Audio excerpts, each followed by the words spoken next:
ময়দানে আপনি বুঝবেন। যদি বেলালকে জিজ্ঞাসা করেন, বেলাল ঈমানের দাম কত, বেলালকে বলবেন ঈমান কাকে বলে, তো হযরতে বেলাল বলবে উত্তপ্ত বালুর মধ্যে বুকে পাথর চাপা দিয়ে মরুভূমির রৌদ্রের মধ্যে পড়ে থাকাকে ঈমান বলে। খাব্বাবকে বলবেন, খাব্বাব ঈমান কাকে বলে, তো হযরতে খাব্বাব রাদিয়াল্লাহু তাআলা আনহু বলবেন কামারের দোকানের জ্বলন্ত লাল কয়লার মধ্যে নিজের দুই পাশের কোমরের গোশত খুলে খুলে চর্বি সহ ফেলে দিছে আমার মনিব ঈমানের কারণে। ঈমান এটাকে আপনি কি বুঝবেন? আপনি তো বুঝেন নাই বাপ। সারা পৃথিবীর জনসংখ্যা একেবারে বরাবর 800 কোটি পৌঁছে গেছে। 800 কোটি মানুষের মধ্যে 200 কোটি যদি ইমানদার হয়, মুসলমান হয়, তা এখনো তো এই মুহূর্তে 600 কোটি বেঈমান পড়ে আছে।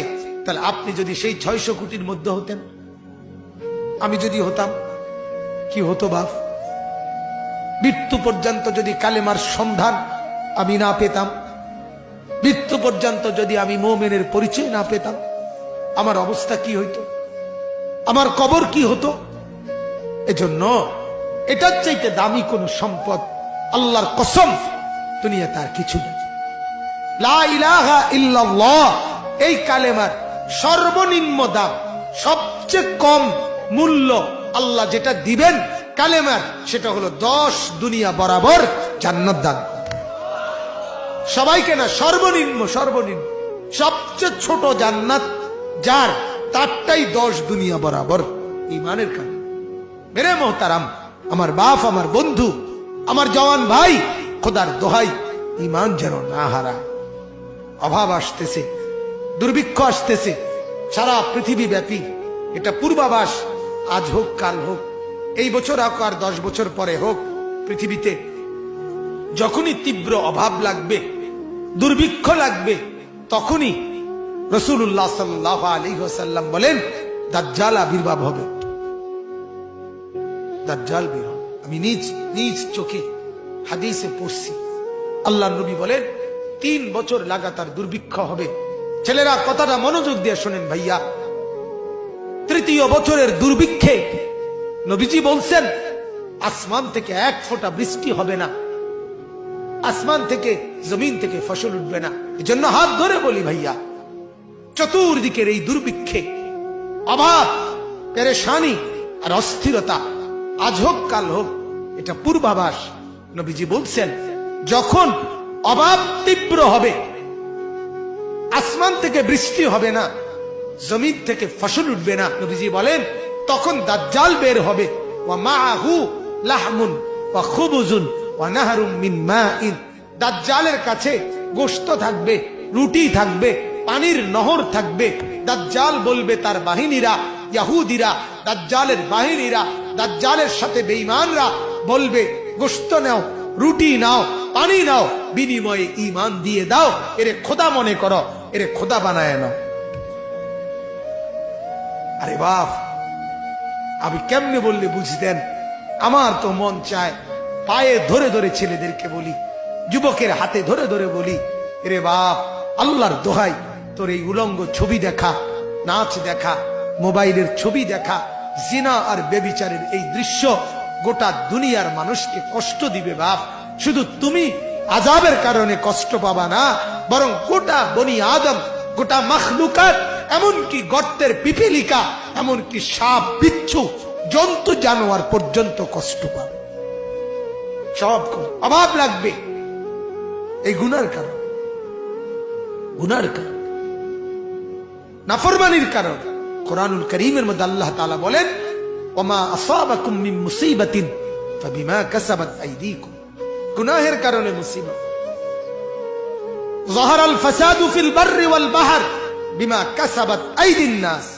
গুনাহের কারণে আমাদের মা আর বোনদের হাঁটা চলা দেখেন না বাপ, বাজার, মার্কেট, শপিং, রেস্তোরাঁ, কফি হাউস, ক্যাফে, বিনোদন কেন্দ্র, পার্ক, মা আর বোনদের পাগল হয়ে গেছে, পাগল বেসামাল।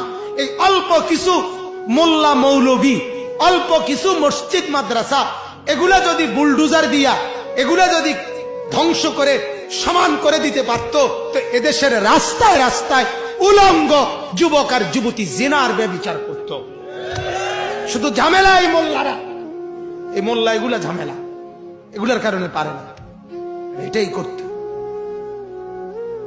হ্যাঁ, সেদিন বেশি দূরে না, সেদিন বেশি দূরে না, রাত নাই দিন নাই, সারা রাত আপন মার ঘরে, বাবার ঘরে, যে ঘরে মা বাপ থাকে সেই ঘরে নিজের ছেলে মেয়ে যদি সারা রাত উলঙ্গ ছবি দেখে, সে জাতি ধ্বংস হইবার বেশি দিন আর নাই, বেশি দিন আর নাই।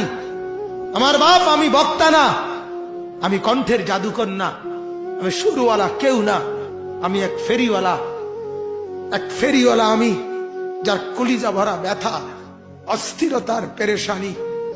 আমার গলা আজকে তো একটু কথা বলতে পারছি, আমি গত 3-4 দিন আগে কথাই বলতে পারতেছিলাম না। আমার একজন সাধারণ মানুষ বড় মহব্বত করে, উনি আমার একটা সান্ত্বনা দিছে, কয় যে হুজুর আল্লাহর কথা বলতে বলতে গলা ভেঙে গেছে, কোনো অসুবিধা নাই, আল্লাহর কথা বলতে বলতে আবার ঠিক হয়ে যাবে। আমি বলছি চাচা, লক্ষ টাকার ঔষধ এইটা, আপনার এই কথাইটা, হ্যাঁ মালিকের কথা বলতে বলতে। কত মানুষ, তাহলে এই জন্য বাপ, হালাত কোথায় আমাদের? ইমানের কদরটুকু আমরা করলাম না ভাইয়া, ইমানের কদর করলাম। আমি যে মুসলমান, আজকে যুবক এটা পরিচয় দিতে চায় না, মাথার চুল থেকে পায়ের নখ দেখে বুঝার কোনো উপায় নাই সে মুসলমানের বাচ্চা, কোনো উপায়, কোনো উপায় পরিচয় দিতে চাচ্ছেন। তার কথা হলো আমার লজ্জা, আমি মুসলমান। এটা আমি যদি ইউরোপে জন্ম নিতাম, আমি যদি আমেরিকায় জন্ম নিতাম, আমি যদি অস্ট্রেলিয়ায় জন্ম নিতাম, আমি যদি ইউরোপে তাইলে 24 ঘন্টা উলঙ্গ নারীর সাথে থাকতে পারতাম, তাহলে এটাই ছিল মজাদার। বলেন নাউজুবিল্লাহ। আমার বাপ, ইমান বড় দামি জিনিস। সাহাবায়ে কেরামের ছোট ছোট বাচ্চারা ইমানের মহব্বতে, ইমানের দাম দিতে গিয়ে আল্লাহর রাস্তায় যুদ্ধে, জিহাদে নিজের জীবন আগে কোরবান করে দিছে, কোরবান করে। হ্যাঁ, এজন্য এই অভাব, দুর্ভিক্ষ, এই পেরেশানি আমাদের উপরে মুসিবত, আমাদের ইমানের না কদরি। আমরা যে মুসলমান, এই কদর করলাম।